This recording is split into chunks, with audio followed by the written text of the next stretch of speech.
Hello viewers, এটি একটি কামরাঙ্গা গাছ। আমরা সবাই চিনি মজাদার একটি ফল কামরাঙ্গা। সাধারণত লবণ মরিচ দিয়ে আমরা খাই ভর্তা বানিয়ে। ভিটামিন সি সমৃদ্ধ একটি ফল।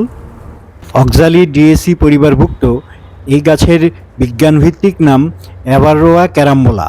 ইংরেজিতে এই উদ্ভিদটিকে চাইনিজ গোজবেরি অথবা ক্যারাম্বোলা নামে পরিচিত। টক বা টক মিষ্টি স্বাদের এই ফলটি অনেক সময় রান্না করেও খাওয়া হয়। সাধারণত দক্ষিণ এশিয়াতে আপেল ও চিনি দিয়ে রান্না করার চল রয়েছে। চীনে মাছ দিয়ে রান্না করা হয়। অস্ট্রেলিয়াতে সবজি হিসাবে রান্না করা হয়। জ্যামাইকাতে কামরাঙ্গা শুটকি খাওয়ার চল রয়েছে। তবে সকল স্থানে কামরাঙ্গা কাঁচা ভর্তা বা আচার বা শরবত হিসাবেই বেশি ব্যবহৃত হয়।